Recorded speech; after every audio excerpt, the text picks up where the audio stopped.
if you're sick between childhood and seniorhood, there's no food support, much less nutrition support. You're on your own. And it's programs like God's Love We Deliver that fill that gap, that recognize that people who are so sick can't do it on their own. They need help. Have you got the will to survive? Have you got the will to believe you are going to get better? God's love is certainly a part of that, because there's no hint of shame. It's just compassion and help. And how are you going to cope with this suffering? There was times where I couldn't cook because I didn't feel well. I would drop pots and pans. They said, we don't only provide for you, we'll provide for your children too. I thought it was just amazing because they sent me nutritious, very delicious meals, and it was healthy. I'm just amazed at how they've changed my life. Even on my last birthday, when I was 90, they brought me a birthday cake. Tears came to my eyes, you know? I would have died, and I knew that. Then I found God's Love We Deliver. I was able to eat, the food is so good. And I got healthier, because I got healthier, I could start to walk again. My life now is so wonderful. I'm in awe of our volunteers. They are people of just enormous heart and enormous purpose. God's Love does something that I've never seen any other type of organization do. You know that when you contribute or when you volunteer for them, the help is going right where it's needed. And you can't put a value on that. You see it in the people's eyes when I just give them the bag and they're so happy. You know, it's such a serious need. They depend so much on these nutritious meals. What would their lives be like without it? Who would care for them? You get hooked. After the first day, I'm telling you, you fall in love with helping others. This is the place you give. From the chef, from the staff, from the volunteers, we all come here and do it with love. That's all it's all about, love. It's not just food. What we are bringing to people is hope and dignity and respect and love. They know they're not alone anymore.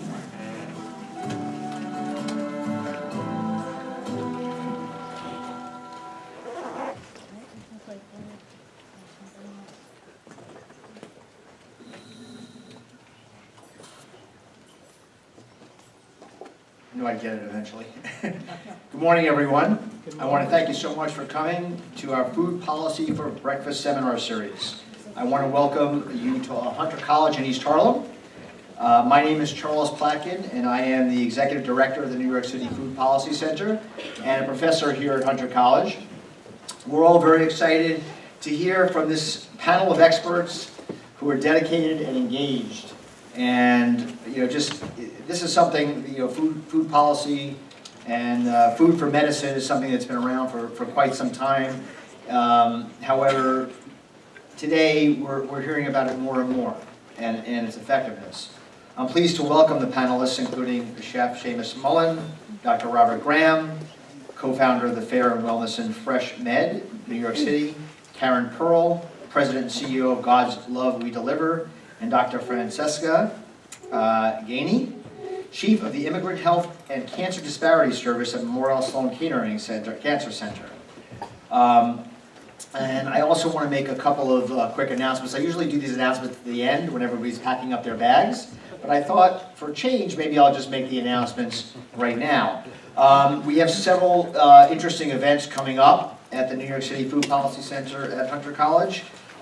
We are co-sponsoring an event with Harvest Home and Johns Hopkins on October 25th from 2 to 4 p.m. Again, it's a free event, and it's the film Food Frontiers with a panel discussion. So that's coming up on October 25th. On November 4th, we have the New York City Community Garden Coalition and Food Policy Forum, and that's going to be an all-day event, again free, from 8:30 to 4 p.m. And on Wednesday, November 9th, we have the impact of pesticides on human and environmental health. And then on November 14th, it's a very, very busy month for us, we're going to have food and health technology, which is near and dear to my heart. And that's going to be a breakfast, the Food Policy for Breakfast seminar from 8:30 to 10:15, and that's on November 14th. So I just want to thank you, and all these will be on our website, NYC Food Policy nycfoodpolicy.org. We're doing 3 to 4 original stories every single week. We have a great editorial team, and we're very focused on trying to develop our editorial website as a real, editorial product. And we've been really challenging ourselves to make our stories more interesting and better and more engaging. So hopefully you'll take a look. And we also have a weekly news digest, and you can just go and subscribe on our website, nycfoodpolicy.org. Okay, all the announcements are over, and now I'd like to introduce Seamus Mullen, who will give us a little bit of background, and we'll start off the panel. Thank you very much. I'm going to stand, if that's all right. I should probably use this thing, right? You can use this. I'll use this, okay. Very good. And when I'm done, I'll just drop it. Okay. Right? Thank you so much for having me. It's an awesome panel to be with.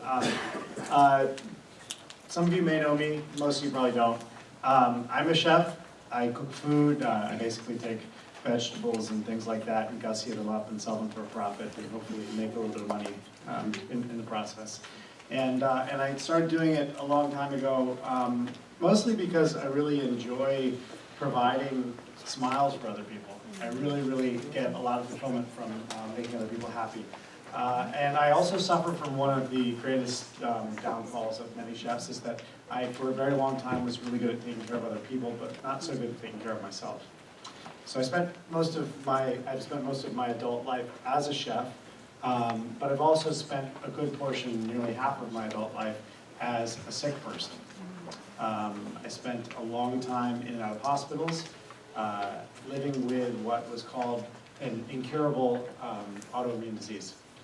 I lived with rheumatoid arthritis for many years. It was treated traditionally through allopathic medicine, or as we like to call it, disease management.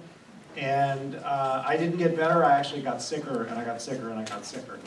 And little did I know that really the solution to my situation was right in front of me. I actually possessed the rare skills to be able to follow that path. As a chef, I know how to make food. I know how to make food really delicious. I know a lot about food. It's been my profession for a long time. It's been my passion for a long time. But I wasn't really able to see the correlation between what I did professionally and what was going on inside of my body. And I was really lucky to meet somebody who's become a very close friend and a teacher in many ways and a mentor who helped me get onto that path.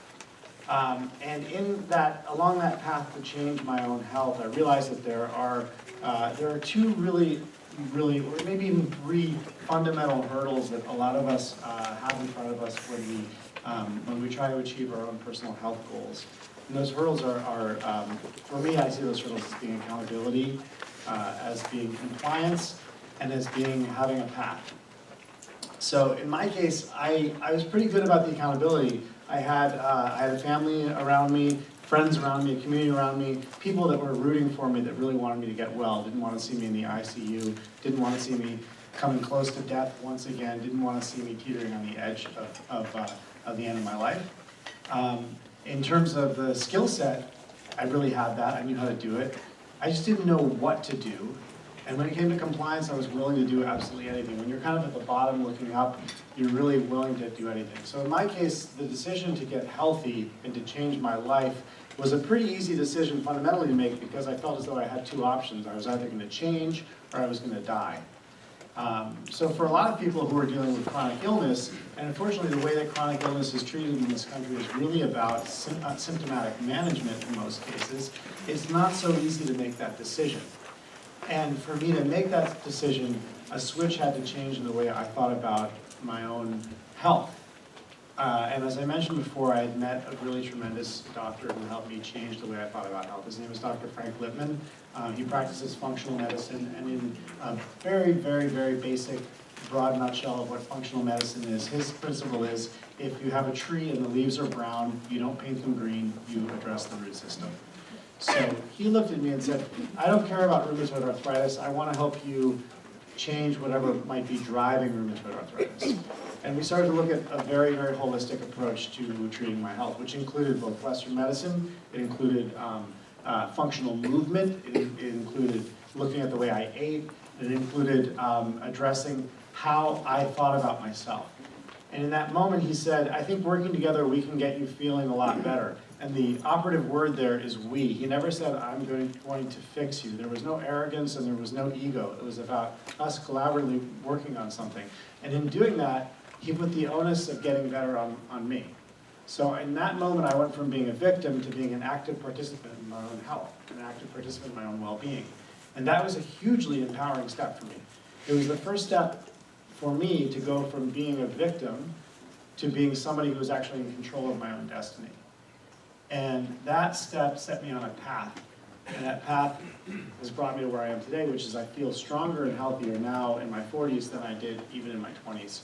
And I feel like I'm getting better and learning more about my body and learning more about health and learning more about the impact that food has on health, both positive and negative when we're talking about what I call food-like products, than ever. So this is a subject to me that's very, very near and dear to my heart, something I believe very, very firmly in, that obviously we've all heard all the old adages, and I bless my grandmother, who's one of the most amazing people in the world. She would say all of these to me from a young age. You are what you eat.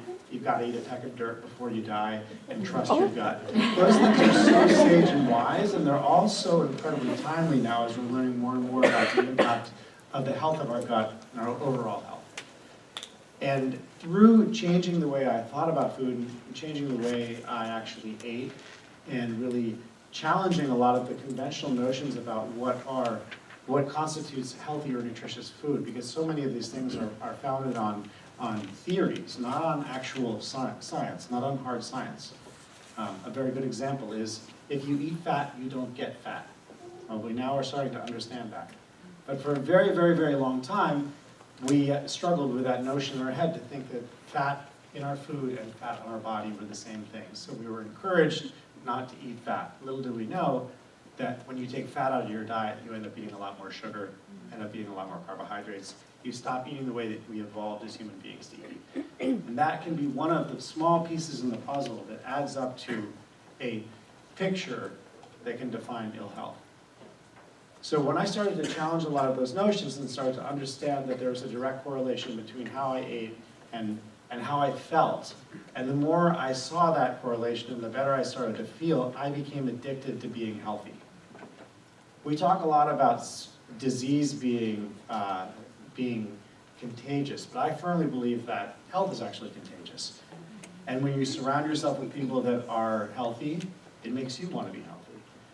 And when you start to feel improvements in your health, and particularly when they're improvements that come from your own actions, that you become addicted to feeling more of those. And it's a very positive addiction. It's a real positive addiction. And it's one that I hope that we're all going to get to share with you guys today, because I think everybody really deserves to be healthy. Everybody deserves to feel as best as they possibly can. And unfortunately, and I'm going to steal a quote here that my friend Frank Lipman uses a lot, from Wendell Berry, who's a wonderful philosopher. He says, unfortunately, we are fed by a food system, I'm going to paraphrase, we're fed by a food system that cares nothing about our health, so that we can be treated by a health system that cares nothing about our food. So I'll leave you with that quote, which I've stolen, and we can jump right into talking about food as medicine. The one thing I do want to say is that I firmly believe that food is medicine, but I also believe that we need to break away from this notion of what I call prescriptive food or transactional health. And to me, transactional health is saying, well, I did this great thing for my body, therefore I can go and do this crappy thing for my body. So I went and spent 45 minutes on the treadmill, and now I can go to Krispy Kreme and eat a dozen donuts. So to really have a balanced and healthy relationship with food means to look at the whole picture. And that means that sometimes having a glass of wine, and a pizza with your friends is really, really important. And sometimes enjoying a Krispy Kreme donut might actually be really, really important, as long as you're looking at the entire picture and you're not thinking of it as a one-to-one transaction. And when I talk about prescriptive food, I mean that it's more important to have a balanced and healthy relationship with food than to say, oh, this is going on with my body today. I need an acute food specifically for that, because that gets us locked into that notion of treating symptoms rather than understanding our whole system. Thank you very much. I hope you guys enjoy it.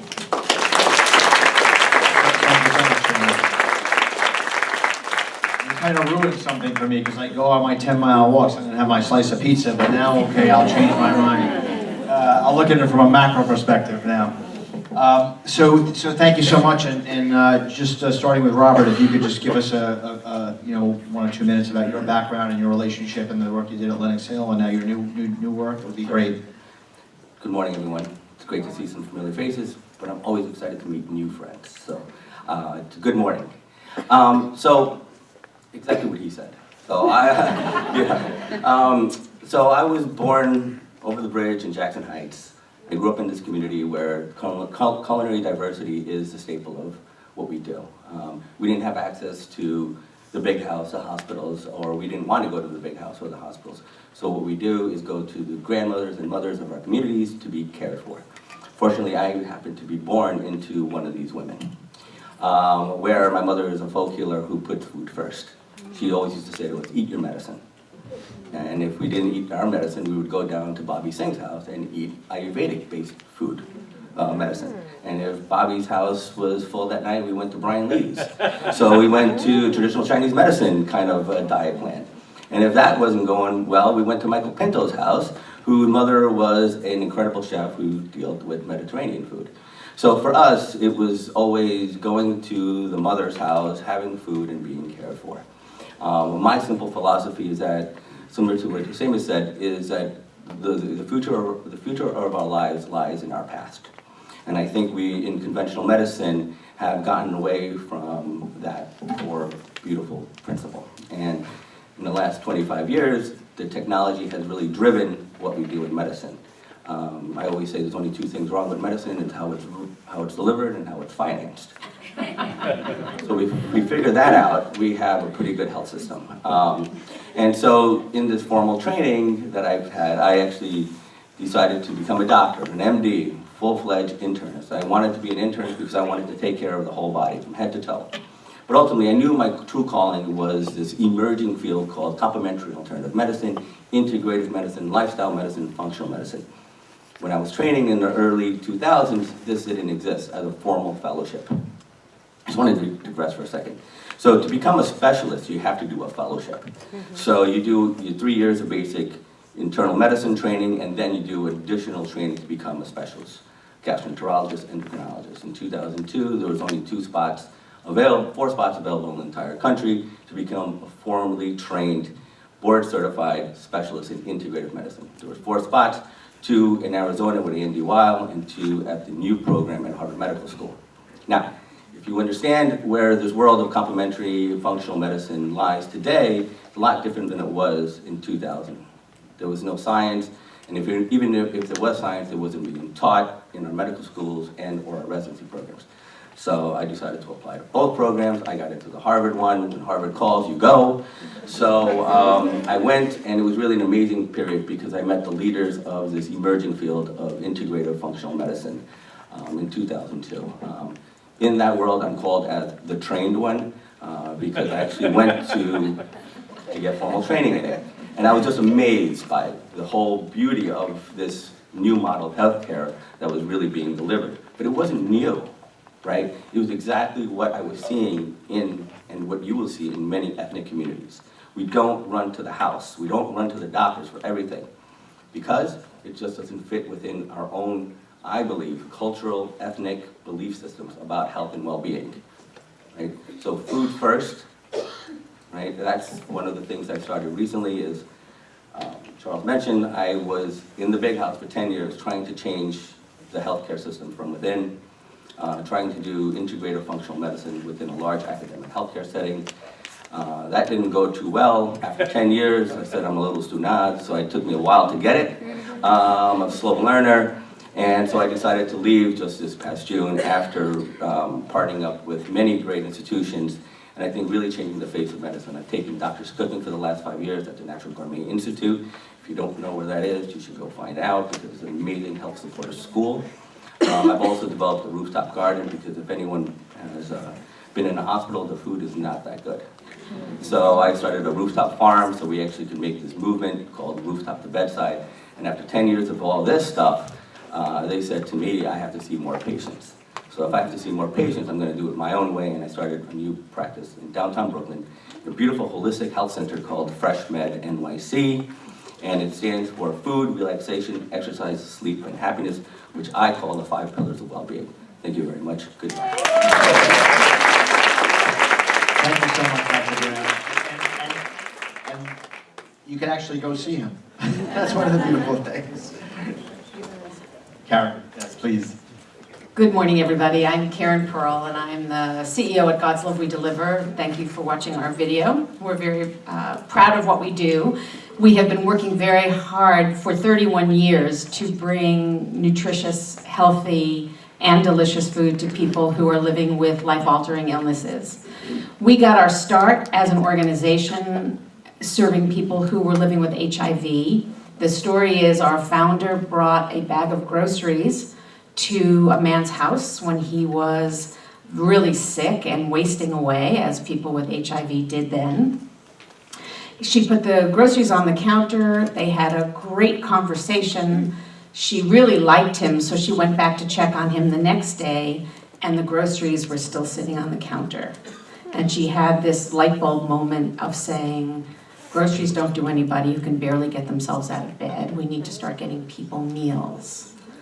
So that started a long history where this one person brought one meal to one man, to today where we are doing 1.5 million meals for people living with over 200 different diagnoses.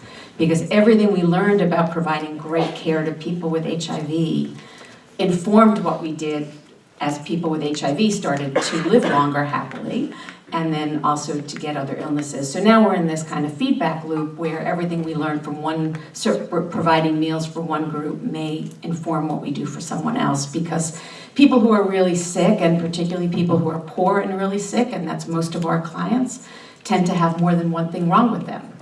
And they really do benefit from food. So our real push is on the service side. We like to say food is love, but also on the integration with healthcare side. So we have a lot to talk about.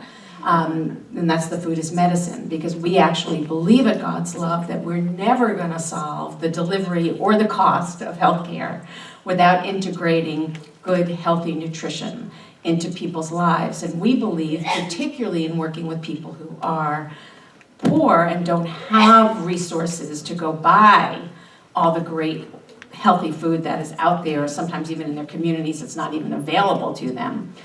So we really believe that until we are able to not only talk to people about eating well, but help them to eat well by providing meals when they're sick, that's how they're gonna learn the power, as Seamus said, of having good food that helps you heal. Until we change healthcare to do that, we're not going to really solve the dilemmas in front of us around illness and the whole healthcare system. So that's what we're working on at God's Love, and we really firmly believe that the food is love and the food is medicine are simply two sides of the same coin, and people need both. Thank you so much.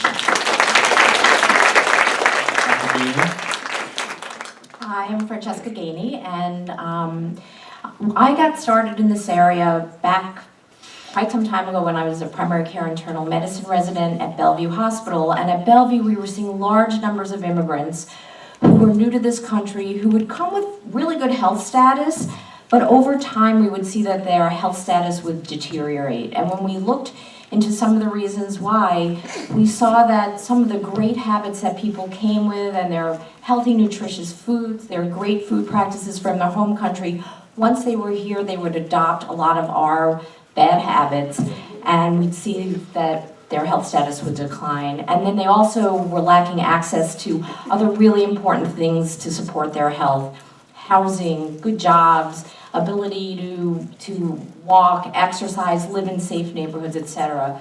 So we realized that we really needed to do something that engaged the communities to work with us to address their socioeconomic reasons why their health status was deteriorating. And as we moved on in this work, in partnership with the immigrant communities, we started to look at folks who had a variety of illnesses, including cancer, and what their access to healthy food was doing to preventing the cancer or other illnesses, and also through their treatment, helping them to get treatment and to complete their treatment. And we took a look at the folks who were patients in the safety net institutions in New York City. And while they had pretty good access to health care, we found that over 60% of these individuals were food insecure, were hungry. And this was tremendously interfering with any sense of well-being that they could maintain during their treatment and with their ability to complete treatment, because they were foregoing coming to their appointments because they didn't have enough money to buy food if they would pay for their transportation or pay for their medications. So then we looked at the surrounding resources in the community, the emergency food resources that people could access in their zip codes, in their neighborhoods, and found that the food pantries that were there, while doing a little, just weren't enough to really provide them with healthy, nutritious foods that they could access easily and in a way that could really help them heal. So we decided that we would work with the Food Bank of New York City, and we would develop food pantries that were co-located where they were going to care, because they were going so often and it had to be convenient for them, and we would provide helpful foods where they were going for care, and work with folks to really be able to have some choice and to have some foods that were culturally familiar that could really help soothe them and help them complete their treatment. And this was incredibly successful. We found that just by providing this intervention, that folks their quality of life improved, that they were able to complete treatment, and that they could then move on. And so, and still access healthy food and live more healthfully. And so now we're in the process of looking at food pantries, looking at food vouchers along with nutritional counseling, and at really supporting the healthy food practices that people might have come into this country with as they stay longer and as they carry on their other activities, so that they could prevent illness and also so that they can complete treatment and move on and remain as healthy as possible. Thank you. So the first question I have is open to the panel, and I guess I'm wondering if you think that it's obvious to most people that food has the power to heal, or is it critical to create more awareness and education around this concept? I mean, I know this audience here is predisposed to thinking, food heals, but what about those that might need it most, and in under-resourced communities and so forth, or those that are very, very sick? I'll open it up to whomever wants to take that first. I'll jump in. I think it's one of the most peculiar things, actually, about our world right now, that there is both this recognition that food has the power to heal, and this absolute not recognition that food has the power to heal. And sometimes those two beliefs are held by the same person, or the same community, or the same group. And so there's a lot of work to do to educate people, because I think there's a lot of assumptions that go around the concept that food has the power to heal, which we'll probably get into. But for instance, that people should just take better care of themselves. Like if you say that, it will happen, right? And without looking at all of the reasons why it is really, really hard for people to get access to good food, to cook good food, to have good food on their table for themselves, for their families, and particularly when they're sick. And so this whole concept of food having a healing power is both completely obvious and completely ignored. And I think the greatest culprit in that, contrary to my favorite doctor now, is that the healthcare system completely ignores the power of good food. They ignore it in the hospital, they ignore it upon discharge, they ignore it in terms of the conversations that you have with the doctor. I myself was in treatment for quite a while for an illness, and nobody ever asked, what are you eating? Or do you need help with that? Nothing. So the food is kind of like separate, and we've got to integrate that to actually change the dynamic and make it clear that we all agree that food has the power to heal. So as your favorite doctor, I just got to say one thing. I'm a recovering disease management specialist. That's what I call myself now. So I believe in the power of prevention. I believe that prevention is the best medicine. But I have to share with you so I go around talking about this, and I actually enjoy going into the lion's den and speaking to my colleagues about this, because it's sadly, today, our educational system, medical education system, does not incorporate food nutrition into our medical curriculum. Now, it's not because it's not important.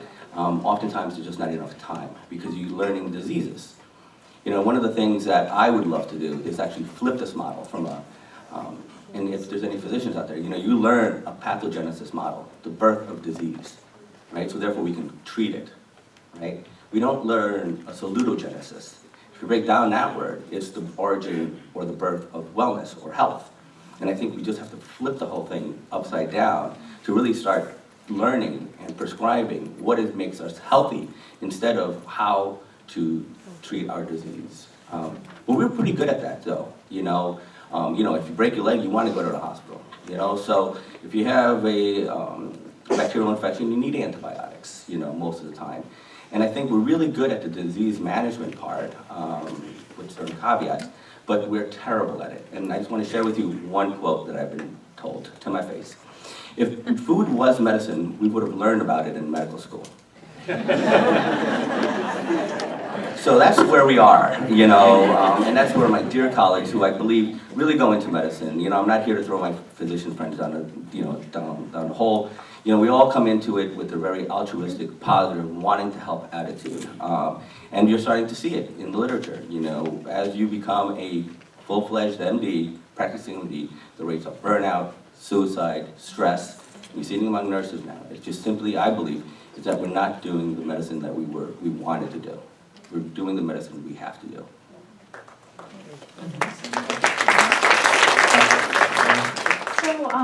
So I think with the communities that we work with, I think there's a range of awareness about food as medicine, food for health, what ways to optimize the way one feels, etc. But what is true across the board for the underserved community is no matter what people's awareness is or knowledge of, there's really poor access to healthful food for people who are living in poorer communities.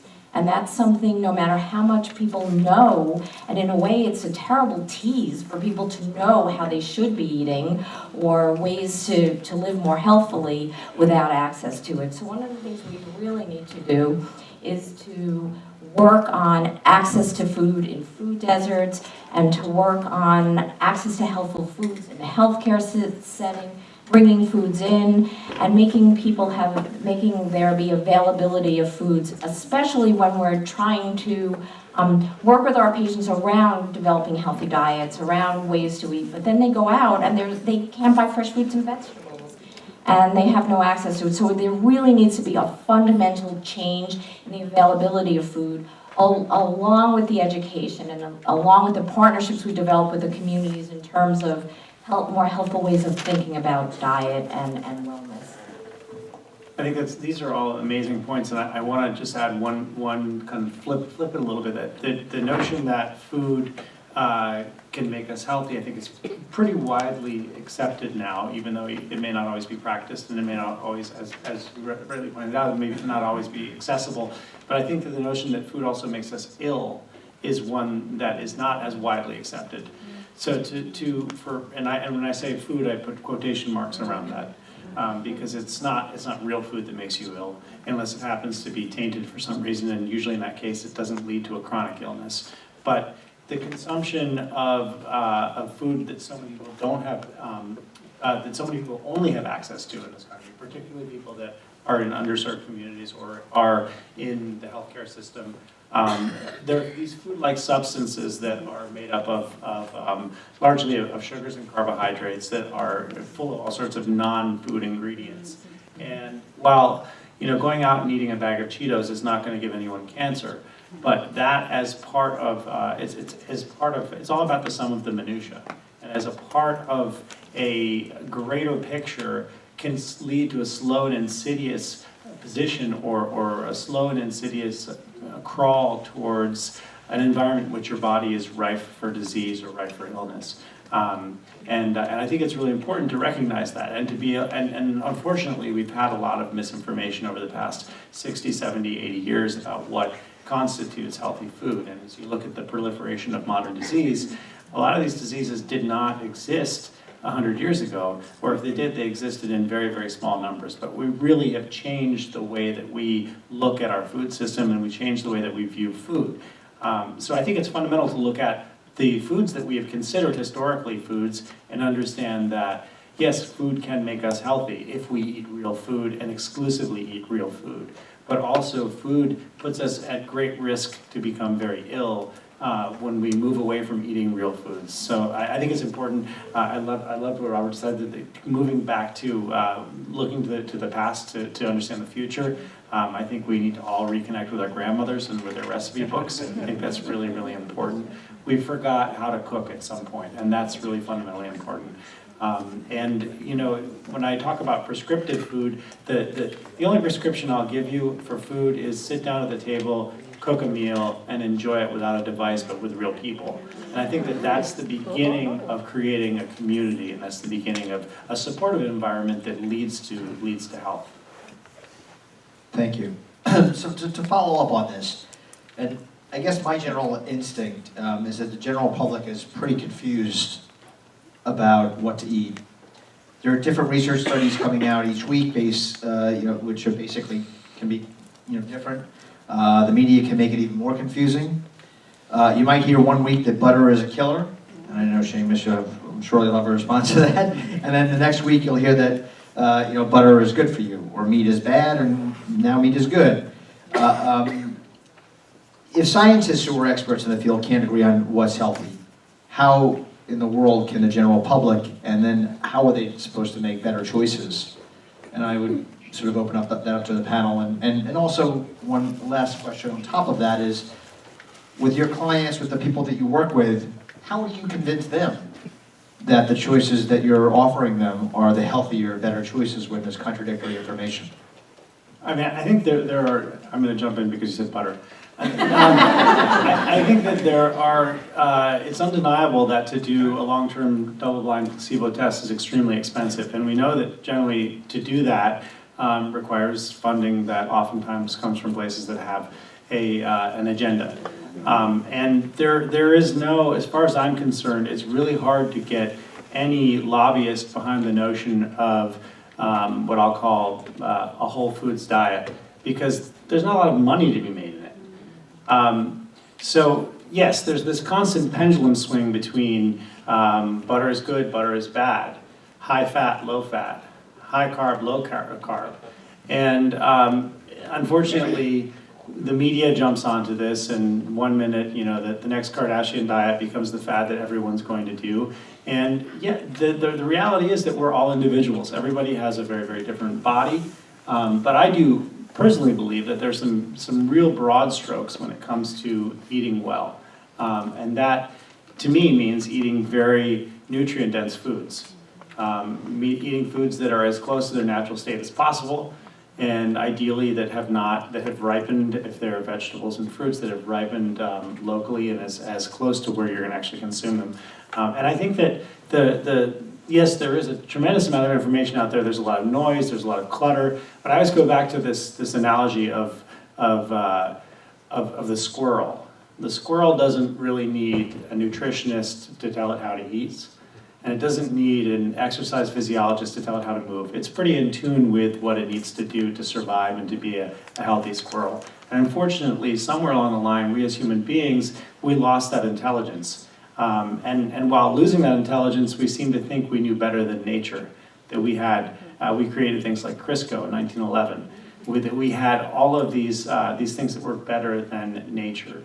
And I think for us to really, we got to just separate the noise a little bit and remember, as I said, go back to your grandmothers. Go back to what real food is, which is real ingredients. That's, it is a head of lettuce. It is a tomato on the vine. It is broccoli. It is beef that comes from a cow that eats what it's intended to eat, not something that we feed it. It is wild fish. There's so many ingredients that are so nutrient dense. They're incredibly flavorful, and that make up this vast repertoire of so many different culinary traditions that just simply tapping back into our history, I think, is fundamentally important. And crowding out the noise, because the noise is too much.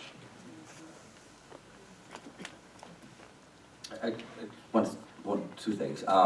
Yes, understanding research is really important as well. And to understand that most of the stuff that you hear are what they call epidemiological studies.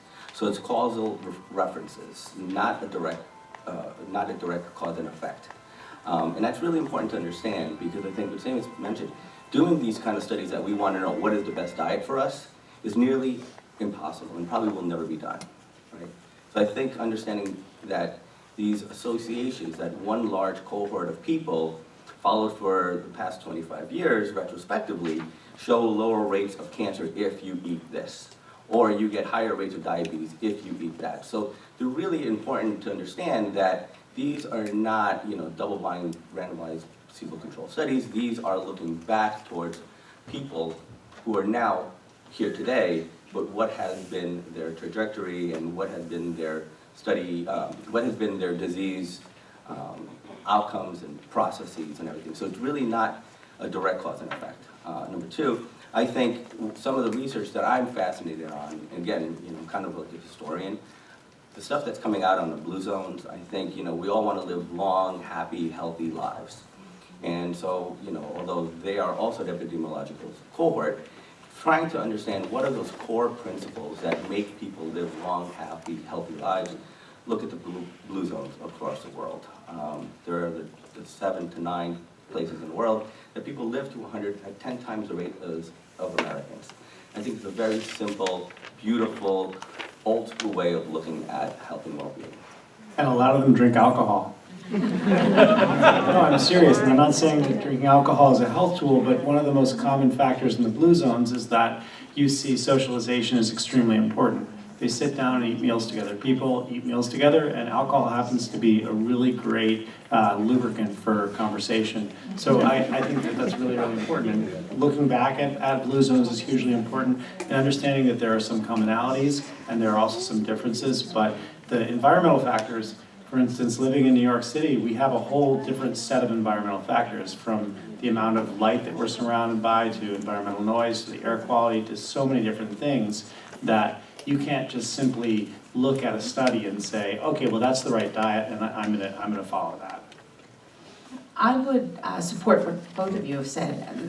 The research certainly around diet and nutrition does change and it does evolve, but most of what we hear about is these fantastic things that get picked up by the media. I'm not one of our trained registered dietitians at God's Love, but we have 7 of them, and they are really consistent over time about what makes for healthy food, which doesn't mean that they don't pay attention to good science. And as nutrition evolves, they do. As medicine evolves, they pay attention to that as well. But the actual parts of a meal have not really changed that much, because going back to the concept of cook what your grandmother used to cook, right? The science of nutrition has been relatively stable. Now, obviously, there are whole grains that we're more conscious of. Now, there are things about that we're more conscious of. But we're not swinging back and forth in our meals because there's a big media story about have butter, don't have butter, low fat, high fat, cholesterol, this, that. Because that's not really what nutrition science is about. That's the media hyping one study that they get all excited about. We all run and follow that and buy that, and the companies cook that for us and put it on the shelf, and then they, because they want us to now buy something else, they go the other way and everybody goes over there. But that's not really nutrition science. So I would hope over time that really good nutrition science is what we start to follow. And we try to break through that clutter, which is incredibly difficult, I recognize that, to help people understand that, the basic adage of things in moderation, because I think that works. That's how people who live to 100 actually live. They don't do any one thing. If all they did was drink alcohol, they probably wouldn't live to 100, right? But they have some, because it does create that kind of environment that people sit and linger and talk over their food and all the things that go along with not only having the plate in front of you, but having that be part of the enriching experience of your life. And that's, again, the love part. as well as the good food being the medicine part. And I agree that for any community, the nutrition message can really be boiled down into broad strokes, a few simple, easy to follow principles that everyone would agree on. And I think given how we're bombarded by other media messages, that it's really important for us to get out there and work with community-embedded institutions that have a lot of reach and whose message is really respected by community members to share these notions, these principles, so that people really have something simple they can follow, and really they trust the messenger, and we can then cut through a lot of the sort of sensationalist messaging that comes out. Thank you. So the relationship building becomes critical for your clients, participants, and so forth. So, Dr. Gany, this is for you. So, New York City has a particularly high percentage of foreign-born residents, more than 37% compared to approximately 13% in the U.S. Not 100% sure on those numbers, but pretty sure. What do you believe the greatest challenges New York City faces when it comes to serving the health of immigrants and minorities and their acculturation to the New York City, U.S. unhealthy food choices? I'll start with you, and anybody that has a strong feeling can weigh in after that.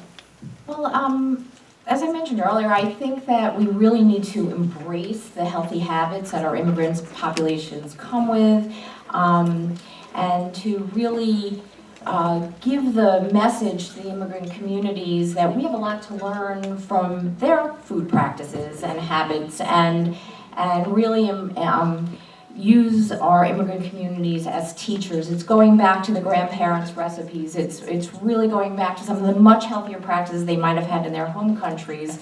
And by doing that, we eliminate sort of the notion that people have when they come here that it's healthy to embrace what Americans are doing. And we see that all the time. But the other part of that is that there are barriers to accessing good, healthy food in immigrant communities. So that if you're really struggling to get by, don't have a lot of money, don't have a lot of time, then you go for these calorie-dense foods that don't have a lot of nutritional value, because you don't have a lot of money to put food on the table. So what are you going to do? You're going to put something on the table that fills your kids' stomachs, but might not really be healthy, but that isn't really healthy for them.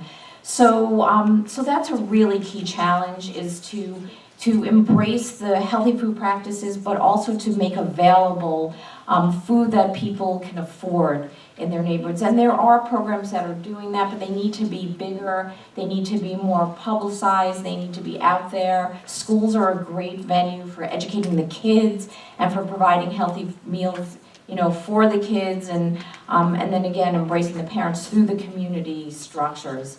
And then there are a lot of other barriers to health and all of the socioeconomic determinants, living in clean, healthy environments, having good housing stock, good transportation options, but also good, safe places to walk, to exercise, protection at work.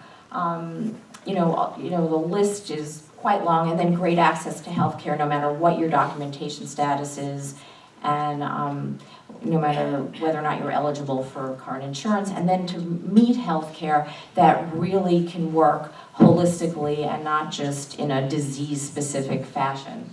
So, thank you. That was great. And Karen, for you, and I know you know how I feel about your organization. I think it's incredible. I've had several interns work at God's Love We Deliver, and I was wildly impressed with, I mean, it's almost run, and whether you think this is good or not, but the way you put together your food, your staff is almost like in hazmat suits. You care so much about the quality and the food safety issues related to your food preparation. And just as a side note, I wanted to bring that out and ask you, you're trying to help people get healthy using food, but food safety is an issue and could be problematic, especially when you're serving nearly 6,000 meals a week. Is that? 6,200 a day. 6,200 a day. 6,200 meals a day. So that was a setup, I So 6,200 meals a day. So and that's a lot. So could you just talk a little bit about why you set it up that way? Because I don't seem to see that in other organizations that are serving that kind of, quantity of food. So food safety is number one at God's Love. We have a really beautiful mission statement, which you're all welcome to go look at on our website. But basically, I boil it down to three things: getting the right food to the right client in a food-safe manner. That's what drives us every day, is the food safety, because anything that compromises the food that goes to somebody who's already compromised because of illness has potentially a life-threatening, and I don't mean to be dramatic, but a life-threatening effect. Certainly a very deleterious effect, even if it's not life-threatening. So we, from the very beginning, have had food safety as the absolute rule that in our kitchen, and that goes to every volunteer who's there, that goes to any visitor who's there, certainly to our chefs and our cooks, and it's just part of God's love. So anything that I might be able to weather, food's a little old, food's a little this, food's a little that, I can weather that. Our clients really can't. And we, therefore, are very, very careful. So lots of people who love God's love say, can I donate food to you? And the answer really is no, you can't. If you want to donate food to us and it's already prepared, we might share it in our volunteer lounge with people who come and help us. But we have to be 100% certain that the food that arrives at God's Love has been handled in a food-safe manner, and then we treat it that way, including on our vans all the way to the person's door. And our nutritionists work with our clients so that they understand what to do when they get that delivery, so they keep the chain of keeping food safe and how they handle it in their homes in terms of storing it, cooking it, ultimately eating it. So that's a really important part of what we do. Taking all fresh food, cooking it as if, one of our former chefs used to say, as if your mother would when you were sick, is a wonderful thing. But without the food safety, it all falls apart. So we're very conscious of it, and then we teach our volunteers about food safety. They all follow that, 10,000 volunteers a year. We're very proud of that.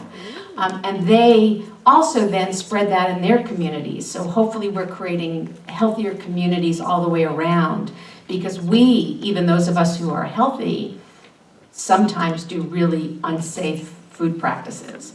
And it would be great the more we spread that, even if it's not in the service of people who are sick, but in the service of overall general health. Thank you. Thank you very much. And it really is appreciated how much you care about the food that you serve. Robert, besides creating those rooftop gardens at Lenox Hill Hospital, you created cooking classes for doctors.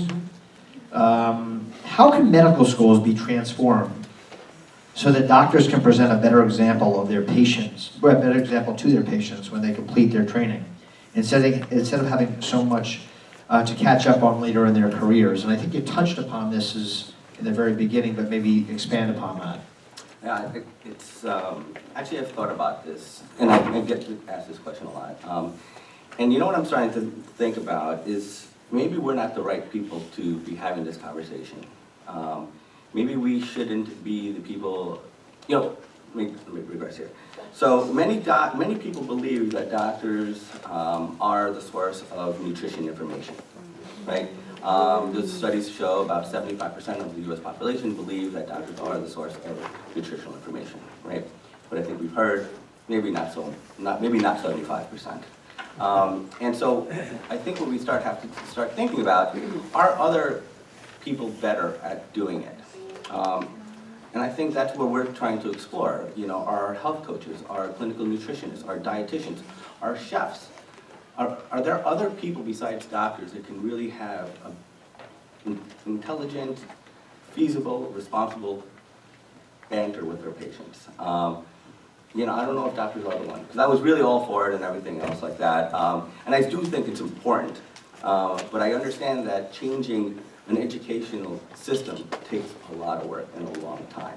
But you're starting to see it. You're starting to see places like Tulane, culinary medicine. You're starting to see a lot more partnership between physicians like Frank Littman and Seamus. We're starting to see different people coming to the table to talk about food.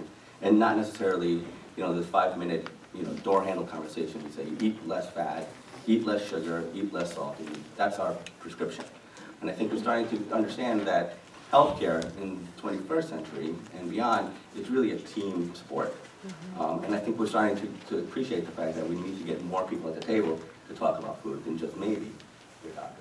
Yeah, and that's very interesting because I know that I have a friend who's a dermatologist, and I had written extensively for my column about the food's impact on dermatology. And I started to tell her about the article, and she's incredibly well trained, and her husband looked at me and just said, "Don't bother." And I guess my point of the story is that she was a young physician that really had no interest in anything else other than prescribing the medicine and everything she was taught in medical school. And maybe it's just having doctors not, when somebody comes to them and says, "Oh, I started eating this and started doing that," they just go, "Uh-huh." And maybe it's just not, sort of making someone feel bad about using food as medicine, as opposed to maybe them being the ones as the instigator. Maybe that could be the start. To see a field, I'm very proud of the fact that, I'm board certified in integrative medicine. It's probably one of the things I'm most proud about because it really teaches you a different way of doing it. And so I tell patients, look for people who are certified in functional medicine, who are certified in lifestyle medicine, who are certified in integrative health. And we're starting to see this movement that a weekend course is just not enough. And I think you have to get formal training.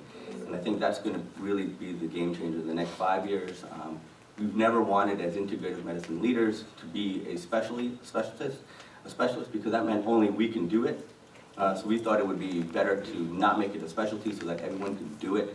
But we realize that we work in a very conventional, conservative field, and we have to have the training.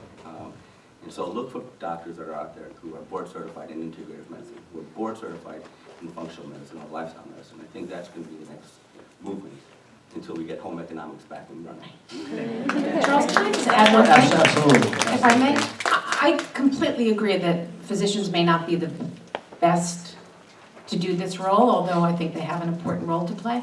But I think what we're going to see over the next 5 years is as healthcare changes and has the financial incentives for physicians, hospitals, health plans change, all the research is going to prove that they have an investment in food and nutrition because it is going to do everything that they are being held accountable for in terms of healthcare outcomes and lowered healthcare costs. And once the economics of that become clear, that they are going to save the system a lot of money, which actually will ultimately enrich them, they, I believe, will start to embrace food as medicine far more because it will do all the things that they have to do, have better health outcomes with their patients, and particularly in illnesses that we know are very attuned to diet, like diabetes, heart disease, things like that. And it will lead to lower costs, which is the incentives that they then get paid for when they lower costs. That's where the systems are going. And then the third piece of that is patient satisfaction, which they're also being held to. And so the more people feel, as Seamus told the story, that their doctor's helping them in a more integrative way to feel better, they're going to get higher scores, all of that. So I actually see those things coming together, and I'm hopeful that food and nutrition will become more and more part of healthcare because of the research that shows that it works. This is my last question, and then we'll open up to the audience. It's Seamus.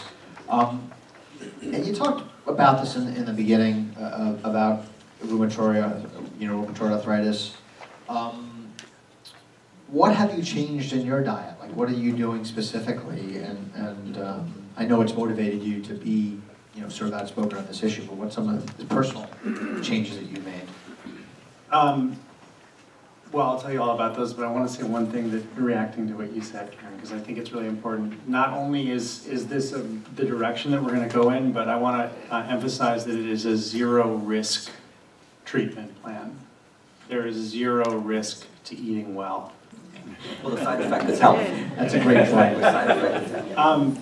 I had the very, very unpleasant experience of having an 11-minute grand mal seizure about 8 years ago as a reaction between two medications that I was on, that I was prescribed by 2 different doctors for my quote-unquote disease.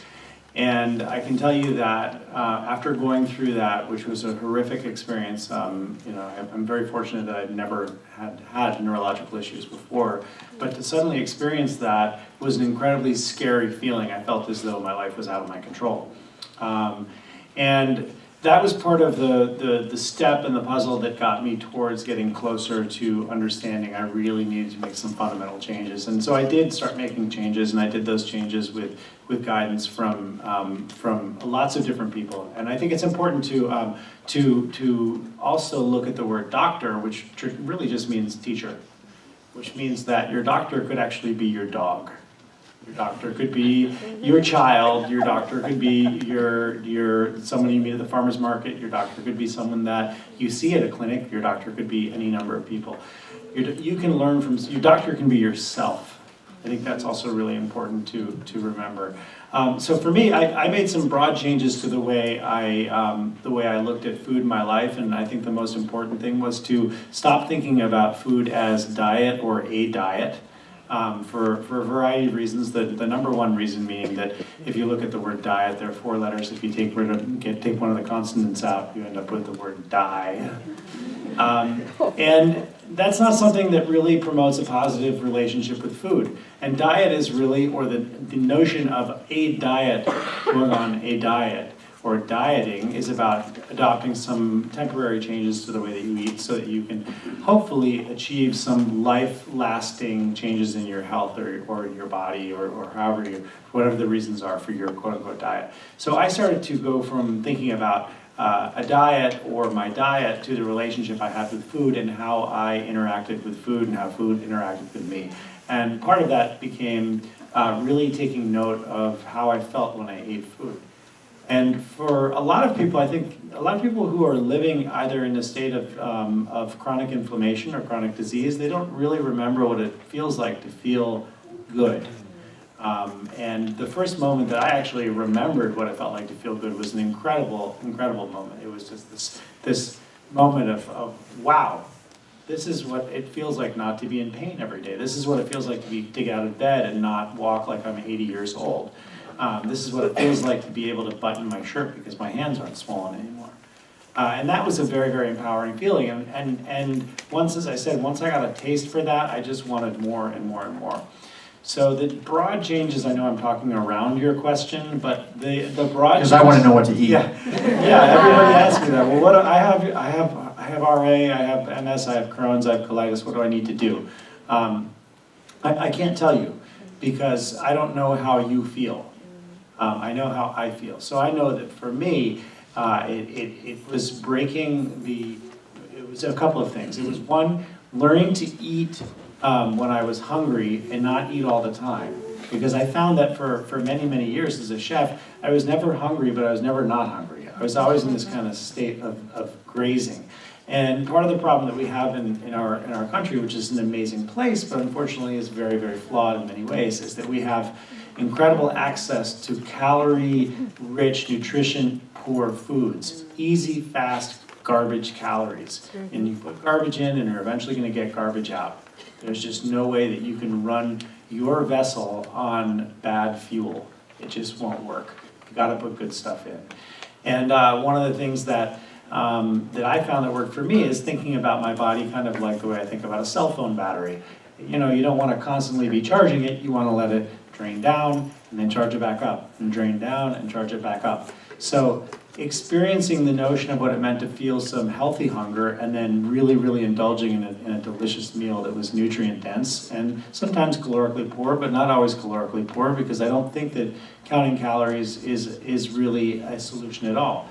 I think that that's taking a physical model and trying to apply it to a biological system, and it's very, very complex. You can't simply say calories in versus calories out. That goes back to that notion of transactional health. Or I have a headache, I take this pill.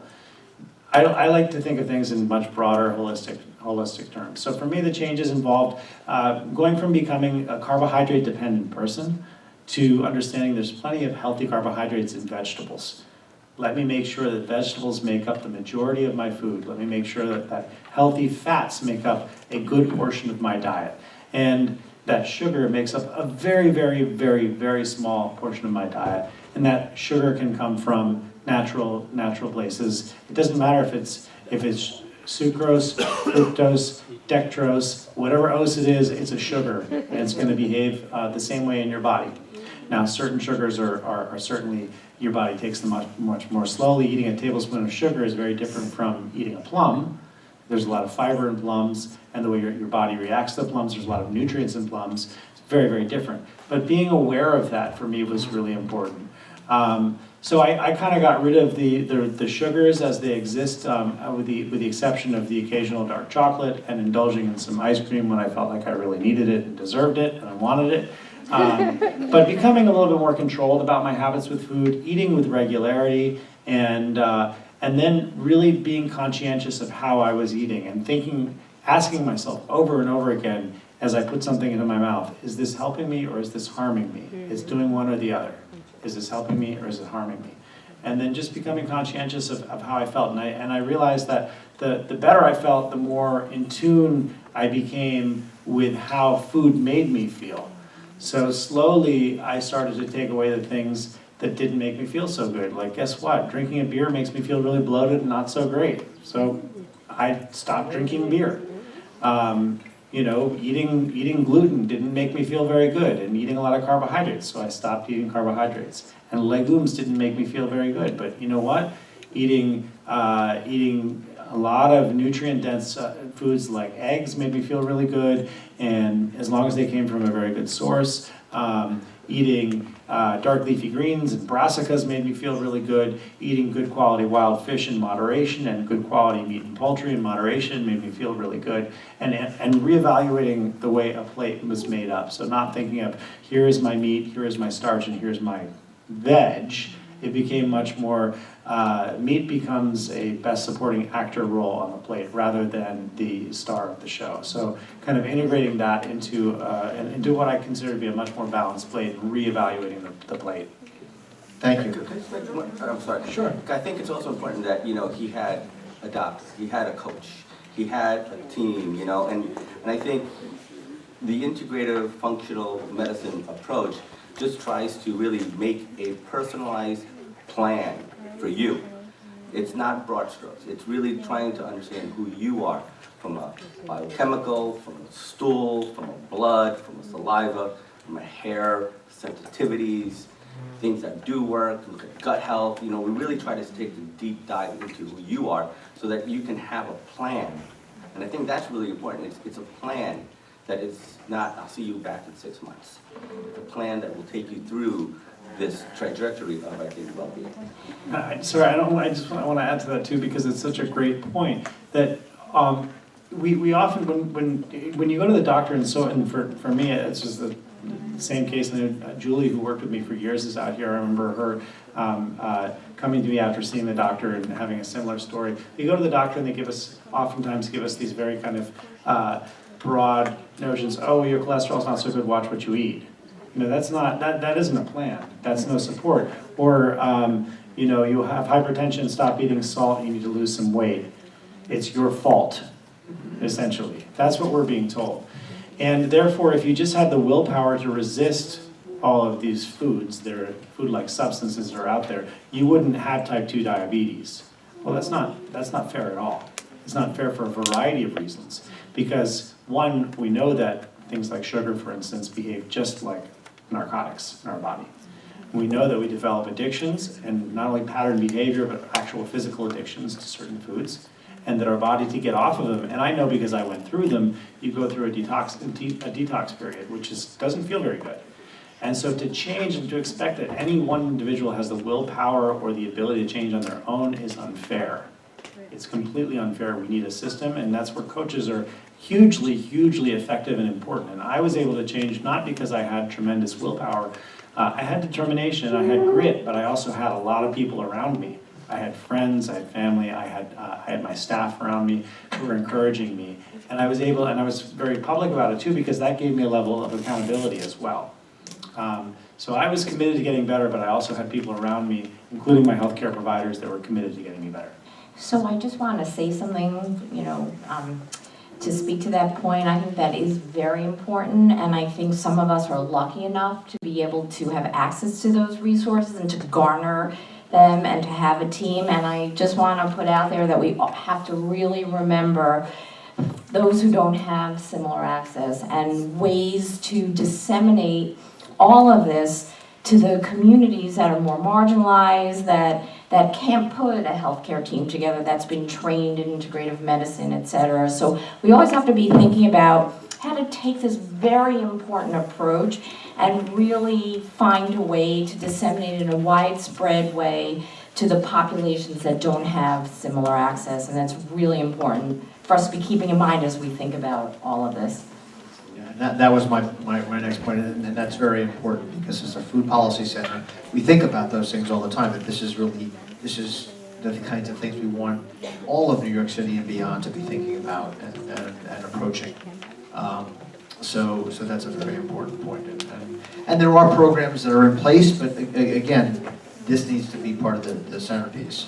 So we have time for a few audience questions. I know that many have to leave. But we have one question right here, and then we'll go for 2 more questions, unfortunately. We have time. So I just want to thank the panelists very much for everything you've said. I'm specifically interested in upping the ante in terms of scale. So I'm curious what each of your perspectives would be on food policy for a city. Thank you.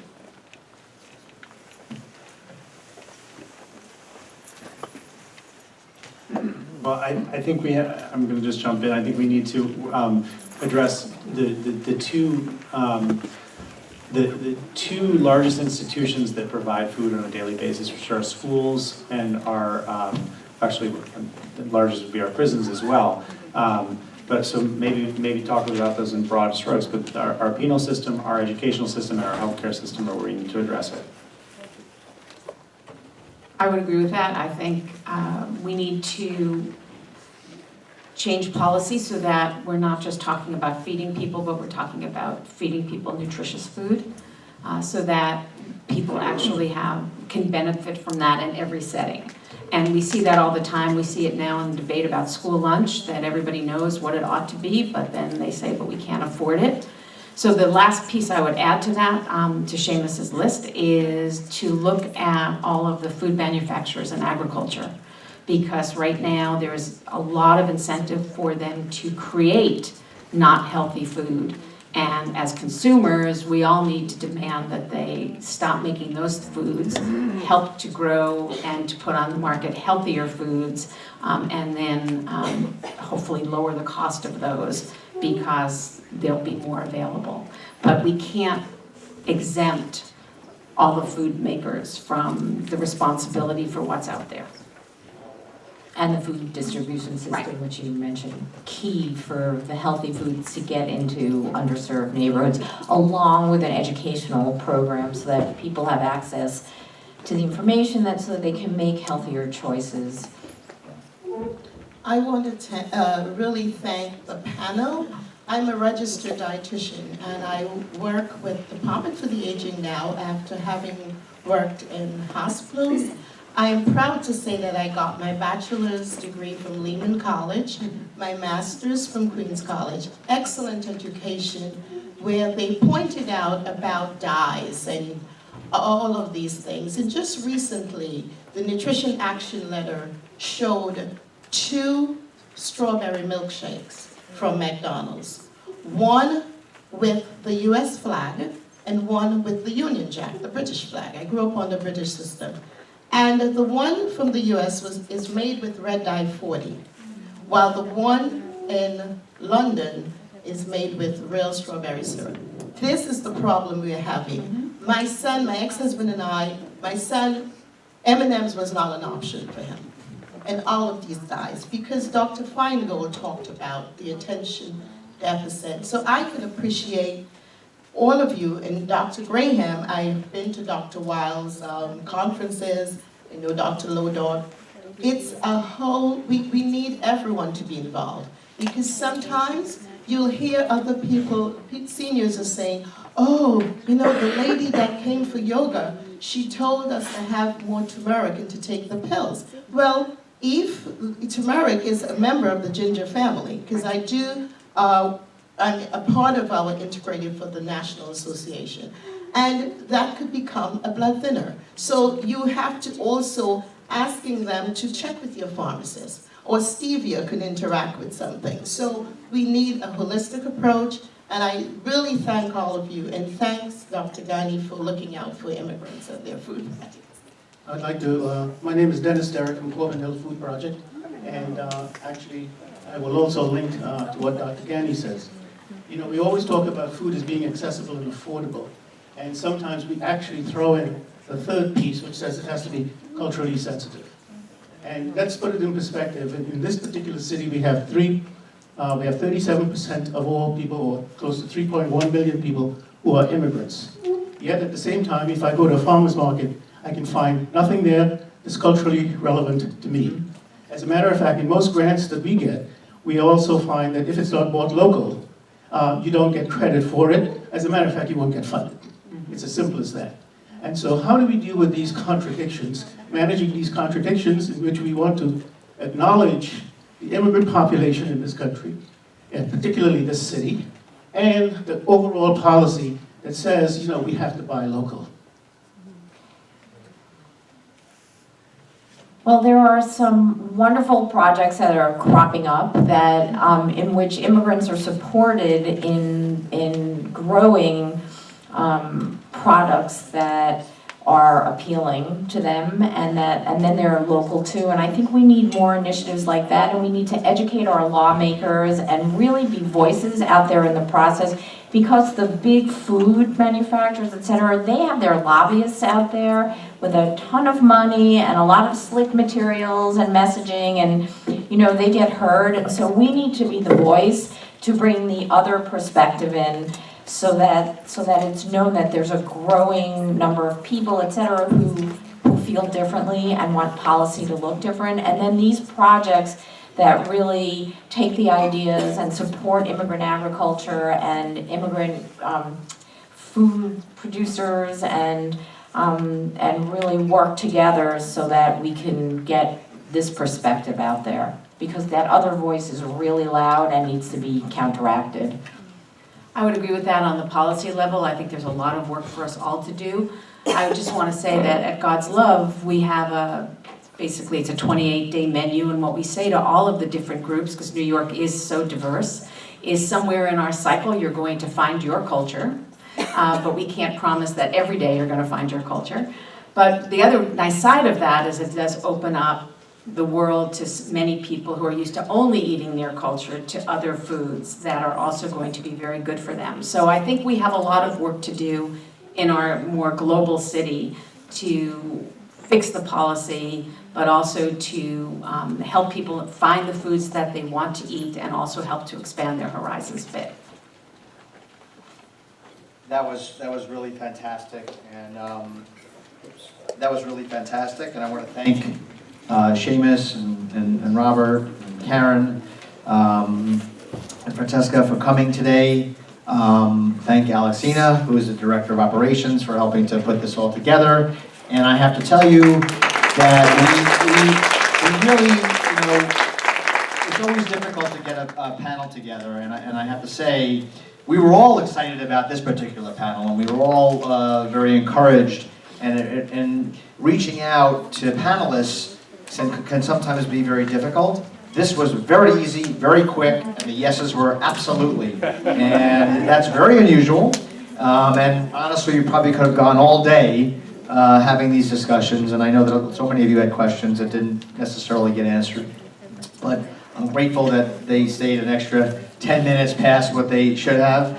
But I think next year that maybe we'll have some sort of all-day event around this discussion, and certainly addressing some of the underserved population questions that I think were very, very relevant, and even getting into some of the nutritional science aspects. So again, I thank you. Remind you to to go to nycfoodpolicy.org.